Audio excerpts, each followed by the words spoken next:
Audio Jungle.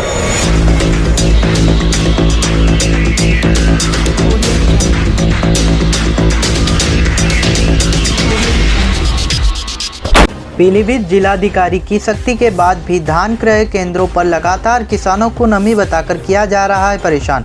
Puranpur कोतवाली क्षेत्र के गांव पीपरिया दुलई में लगे पीसीयू धान क्रय केंद्र के सेंटर प्रभारी सेंटर से गायब और 3 दिनों से किसान कह रहा है किसान औने पौने दामों पर धान बेचने पर किसान मजबूर। जिलाधिकारी के आदेशों का भी नहीं हो रहा है पालन। देखिए संवाददाता नाजिम खान की रिपोर्ट, पीलीभीत उत्तर प्रदेश। हमारा नाम झम्मन लाल। आज आप धान लेके आए हो? आज लेके आए हो? कब लेके आए हो? हमने परसों डाला था। परसों क्यों तोल नहीं हो पाई, क्या वजह है? तो थोड़ा बहुत मालचर बताया तो हमने कहा ठीक है, इसके लिए हम ट्राली से उतार के हमने फैला दिया। अच्छा, मालचर आपके सामने है, देख लीजिए। आज तोलने को कहा, बोले कि खाना खाए आए, फिर उसके बाद तुलवाएंगे। अच्छा, आप इंतज़ार कर रहे हो? इंतजार में लगा। अच्छा, तो कब का पड़ा हुआ है आपका यहाँ धान? परसों लाए थे। परसों से यहीं धान पड़ा है आपका? अच्छा, कहाँ से आए हो आप? यही पिपरिया दुलई गाँव से। दुले जी, क्या ले रहे हैं आपसे? कुछ ले रहे हैं नहीं, तुलवाई अभी वगैरह? कुछ नहीं कहा, कहा नहीं आपसे कुछ कुछ? बताया नहीं। अच्छा, आप 3 दिन से ये सेंटर पे ही हो? हाँ, 3 दिन। कौन से गाँव का सेंटर है? ये पिपरिया दुलई। गोवर्धन गिरिराज महाराज की तलहटी महामंडलेश्वर सांवरिया बाबा के आश्रम पहुंचे। अखिल भारतीय अखाड़ा परिषद के राष्ट्रीय अध्यक्ष नरेंद्र गिरी महाराज ने कहा कि आगामी वृंदावन कुंभ की परंपरा को निभाने को लेकर संत समाज की तैयारी पूरी है। अब संतों के डीएम को अवगत कराने के बाद शासन द्वारा कुंभ के रहने की व्यवस्थाएं सुनिश्चित की जानी चाहिए और संतों की संख्या बढ़ने की स्थिति में ठीक उसी प्रकार की व्यवस्थाएं होनी चाहिए। परंपरा से हटकर कोई काम नहीं किया जाएगा। इस अवसर अखिल भारतीय संत समिति के उपाध्यक्ष महामंडलेश्वर डॉक्टर सांवरिया बाबा ने कहा कि संतों का जहां समूह है वहीं कुंभ है। हरिद्वार कुंभ से पहले यमुना महारानी की आराधना की जाती है। प्रशासन को जगाने के लिए संतों ने अपनी बात रख दी है। संत परंपरा को नहीं रोका जा सकता है।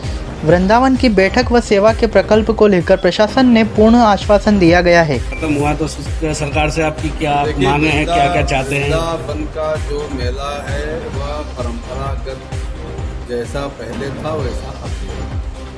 कल हमारी जिलाधिकारी महोदय से हमारे सभी एसोसिएशन के हम लोग गए थे, उनका कहना यह है कि कुंभ के नाम की जो चर्चा चल रही है वो हमारे उनके अधिकार के बस में नहीं है। ये तो शासन के स्तर की बात है और अखिल भारतीय अखाड़ा परिषद की बैठक में प्रस्ताव जब आ जाएगा तो इसके विचार किया जाएगा। फिलहाल अभी यह बैठक वृंदावन की, क्योंकि इनकी परंपरा है वैष्णव संप्रदाय की कि हरिद्वार कुंभ मेले से पहले एक इनकी बैठक होती है और उस बैठक में तमाम संत महात्मा आते हैं जो एक महीना यहाँ। मैं भी आज अखाड़ा परिषद के अध्यक्ष जी यहाँ पे आए और उन्होंने यहाँ पे आके कुंभ मेले पे डीएम साहब से विचार विमर्श भी किया, आप उनके साथ रहे, क्या कुछ रहा आज?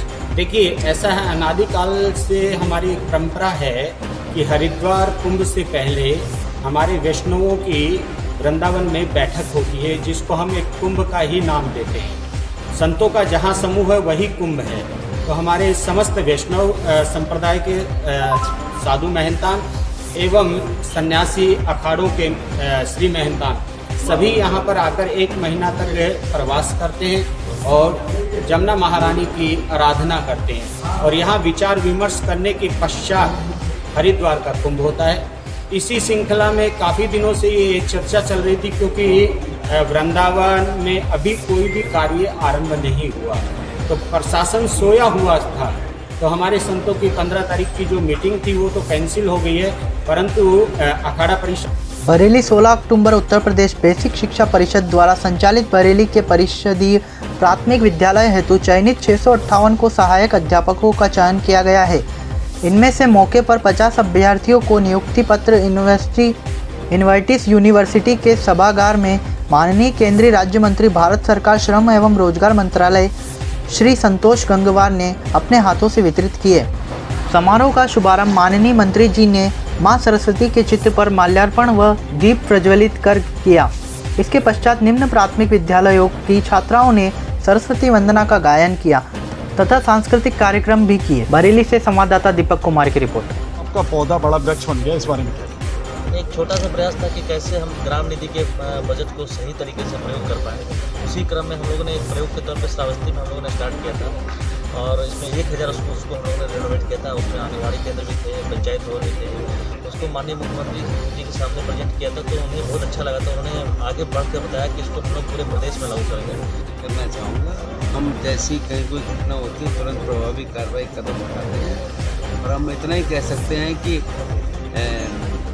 सरकार हर दृष्टि से सजग है, सतर्क है और हर काम के प्रति पूरी सक्रियता के साथ मंत्री जी Audio Jungle.